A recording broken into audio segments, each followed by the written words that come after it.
मुख्यमंत्री कुटलैड में गए तो उन्होंने मंच पर कहा कि भुट्टो को कुटो।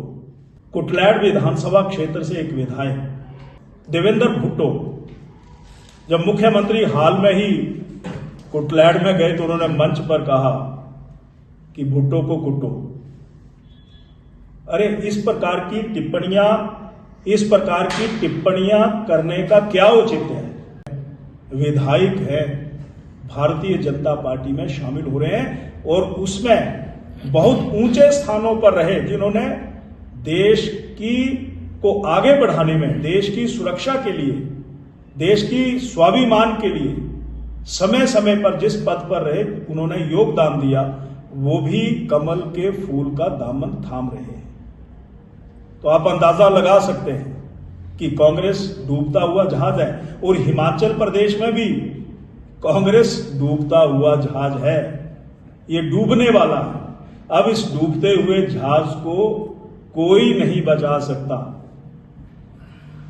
विधानसभा के सत्र के समय कांग्रेस के 6 विधायकों ने उनके अधिकृत प्रत्याशी राज्यसभा के खिलाफ मत दिया और आपके जिला के ही और हमारे जिला के श्री हर्ष महाजन जी को विजय श्री प्राप्त हुई।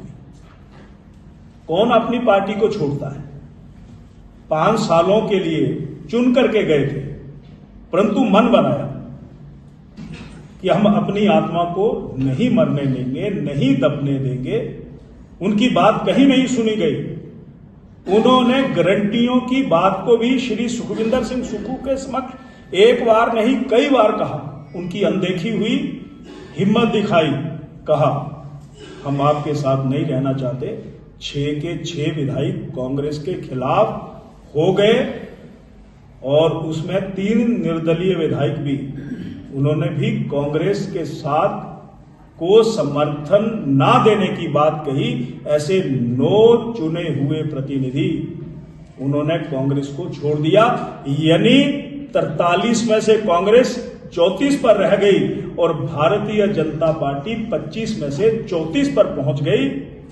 मुख्यमंत्री महोदय, आपसे तो अपना खुनवा नहीं संभाला जा रहा है।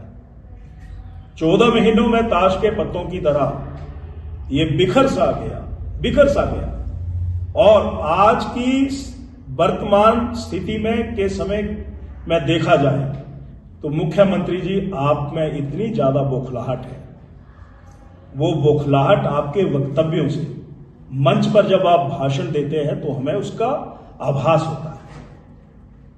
कुटलैड विधानसभा क्षेत्र से एक विधायक श्री देवेंद्र भुट्टो जब मुख्यमंत्री हाल में ही कुटलैड में गए तो उन्होंने मंच पर कहा कि भुट्टो को कुटो। अरे इस प्रकार की टिप्पणियां करने का क्या औचित्य है? लोकतंत्र में कानून व्यवस्था को बिगाड़ने का काम मुख्यमंत्री जी आपके ये वक्तव्य दे रहे हैं, और उन्होंने इस प्रकार की जो बातें कही हैं, इनकी हम कड़े शब्दों में निंदा करते हैं। एक आरोप को बार बार लगा रहे हैं कि ये जो 6 विधायक कांग्रेस के और 3 निर्दलीय विधायक हैं, इन्होंने करोड़ों रुपए लिए। वैसे तो 9 विधायकों ने 5-5 करोड़ रुपए का मानहानि का नोटिस भेजा है कि हमारे स्वाभिमान के ऊपर चोट पहुंचाई है मुख्यमंत्री और कांग्रेस के नेता। स्वाभिमान के ऊपर हम सहन नहीं करेंगे। परंतु मैं एक बात आपके माध्यम से ये कहना चाहता हूं कि ये 6 कांग्रेस के विधायक और 3 निर्दलीयों ने कांग्रेस को क्यों छोड़ा, और छोड़ा भी इसलिए अब चुनाव लड़ने के लिए वो तैयार हो गए। कितना बड़ा साहस है! अगर ये अपमानित करने वाले शब्दों का जिक्र मुख्यमंत्री कर रहे हैं तो वो जनता का भी अपमान है। उनको जनता ने चुना था। जनता की आवाज को तरजीह देने के बाद उन्होंने विधायक पद छोड़ा है। मैं एक बात आपके माध्यम से और कहना चाहता हूं। आखिर ये जो गारंटियां कांग्रेस ने आज से 15 महीने पहले दी थी, ये रोष पूरे हिमाचल प्रदेश में रोष, चाहे वो नौजवानों को रोजगार देने की बात हो, चाहे महिलाओं को 1500 रुपये देने की बात हो, चाहे 300 यूनिट बिजली मुफ्त देने की बात हो, इत्यादि इत्यादि जितने भी वायदे किए गए थे उनमें से एक भी पूरा नहीं हो पाया, एक भी पूरा नहीं हो पाया। हम जब इन मुद्दों को उठाते थे तो कहते थे कि ये विपक्ष का काम है विरोध करना, परंतु जब उन्हीं के चुने हुए उन्हीं की पार्टी के नेताओं ने विरोध किया तो शायद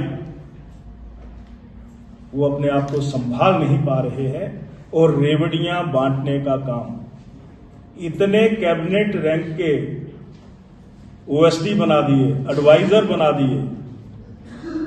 इतना ही कहना चाहता हूं कि नैतिकता के आधार पर अब सरकार में रहने का उनका कोई अधिकार नहीं, कोई हक नहीं, उनको ये कुर्सी छोड़नी चाहिए। एक बात मैं वो कहना चाहता हूं,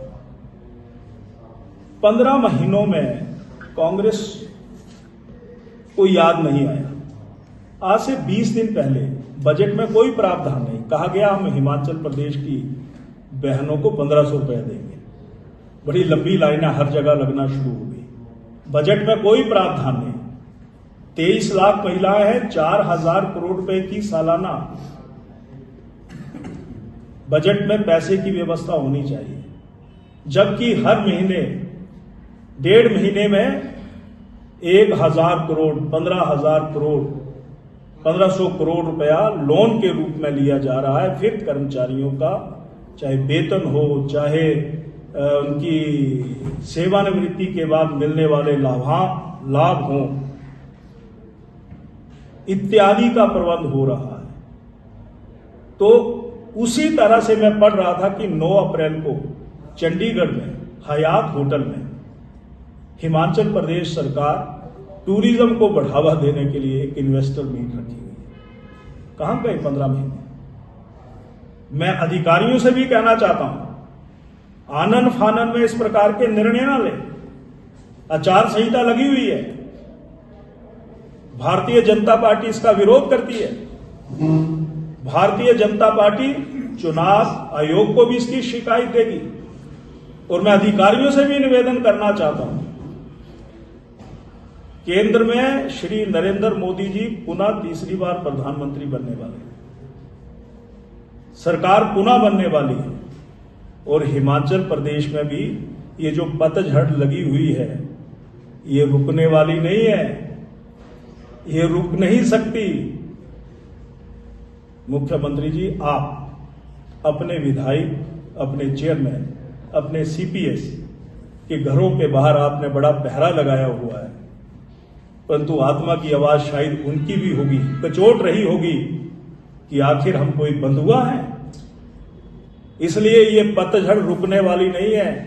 केंद्र में भी भाजपा होगी, हिमाचल प्रदेश में भी चुने हुए प्रतिनिधियों का मन और हिमाचल प्रदेश की जनता का मन ये है कि हिमाचल प्रदेश में भी भाजपा सत्तासीन होनी चाहिए।